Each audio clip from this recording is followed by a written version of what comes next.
হয় নিশ্চয়কৈ নিশা হলে এতিয়া সামগ্ৰীৰ বিভিন্ন অঞ্চলত হাতীয়ে চলাই উপদ্ৰৱ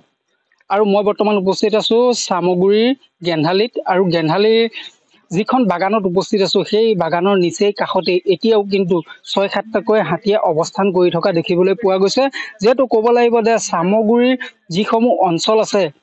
সেই অঞ্চলসমূহত কিন্তু হাতীয়ে সঘনাই আচলতে দিনৰ ভাগত মুক্ত বিচৰণ কৰে আৰু নিশা হলে আতংকৰ সৃষ্টি কৰি আহিছে স্থানীয় ৰাইজে উজাগৰে থাকি আসলে পাৰ কৰিব লগা হৈছে দিনসমূহ আৰু মই কেমেৰা পাৰ্সনক দেখুৱাব বিচাৰিছো যিখন এখন জংঘল আছে বাগানৰ যিখন জংঘল আছে নিচেই কাষতেই থকা জংঘলখনত এতিয়াও কিন্তু ৩-৪টাকৈ বন্যহস্তী আসলতে অৱস্থান কৰি থকা দেখিবলৈ পাইছে আনফালে কিন্তু দেখিবলৈ পোৱা গৈছে যে ইয়াত থকা যিটো গৃহ আছে সেই গৃহটো আসলতে আজি এইটো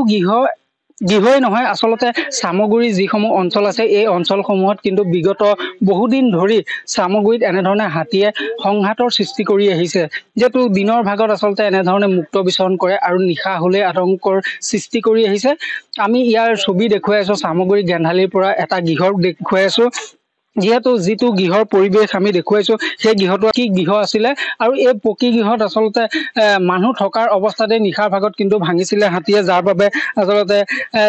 যিসমূহ ইয়াৰ স্থানীয় লোক আছে এই স্থানীয় লোকসকলেও আতংক ভোগ কৰি আহিছে দিনে নিশাই আতংকত ভুগি থাকিব লগা হৈছে মই আপোনাৰ কাষলৈ গৈছো এখন কোন জেগা হয় এইটো গেন্ধালি কছাৰী গাঁও এতিয়া হাতী আছে নে নাই ইয়াত আছে ৰিজাৰ্ভত সোমাই আছে হাতী কেইটা হাতী আছে এতিয়া ৬-৭টা মান আছে যেটো দেখিবলৈ পোৱা যায় যে হাতীয়ে ইয়াত বহু অনিষ্ট কৰিছে হাতীকেইটা এই স্থানৰ পৰা উলিয়াই নিবলৈ বন বিভাগে কিবা ব্যৱস্থা গ্ৰহণ কৰিছে নে ফৰেষ্টৰ আহে কিন্তু আহি পেলাই মানে এনে বম চম ফুটাই পেলাই গুচি যায় আৰু এনে নিবলৈ এতিয়াও পৰা নাই কিন্তু ইয়াৰ পৰা কিমান ঘৰ ভাঙিছে যেহেতু আমি এটা ঘৰ দেখিছো এটো আপোনাৰ নিশ্চয় হয় হয় হয় কিমানটা ঘৰ ইয়াত অনিষ্ট কৰিছে এনে ধৰণে হাতীয়ে ৰাতিটো প্ৰায় কৰিয়ে থাকে সেই যোৱাকালি মানুহ এজনৰ ঘৰ ভাঙিছে ভঁৰাল ভাঙিছে ধান খাই কঁঠাল খাই ৰাতি শুব নোৱাৰা অৱস্থা মানে এনেকুৱা হৈ গৈছে আৰু কি আহ্বান জনাব আপোনালোকে হাতীকেইটাৰ ক্ষেত্ৰত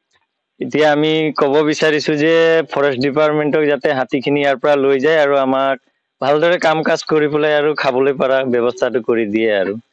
হয় নিশ্চয়কৈ আসলতে ক'ব লাগিব যে দীৰ্ঘদিন ধৰি সামগ্ৰী যিসমূহ অঞ্চল আছে গেন্ধালি শিঙিয়া কেকুৰাচুক ভৰাগুৰি যিসমূহ অঞ্চল আছে এই অঞ্চলসমূহত কিন্তু সঘনাই হাতীয়ে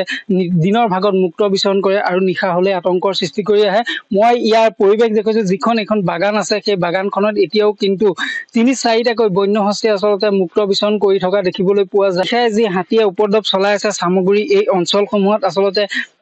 এই যি হাতী মানুহৰ সংঘাত এই সংঘাতৰ পৰা কেনেধৰণে পৰিত্ৰাণ পাব এক লক্ষণীয় বিষয় হৈ পৰিছে যেহেতু আমি বিভিন্ন ঠাইৰ পৰা বিভিন্ন বাতৰি পৰিবেশন কৰিছিলো হাতী মানুহৰ সংঘাতৰ ওপৰত বাতৰি পৰিবেশন কৰিছিলো যেহেতু যোৱাকালি নিশাও দেখিবলৈ পোৱা গৈছে যে সামগ্ৰী গেন্ধালি এই স্থানতে আসলতে এটা বাসগৃহ ভাঙি অনিষ্ট কৰিছিলে আৰু আজিও আমি সেই স্থানত আহি উপস্থিত হৈছিলো যিটো এটা পকি গৃহ আছে সেই পকি গৃহ ভাঙি পেলাই অনিষ্ট কৰিছে হাতীয়ে কিন্তু বন বিভাগৰ লোক আহে বন বিভাগে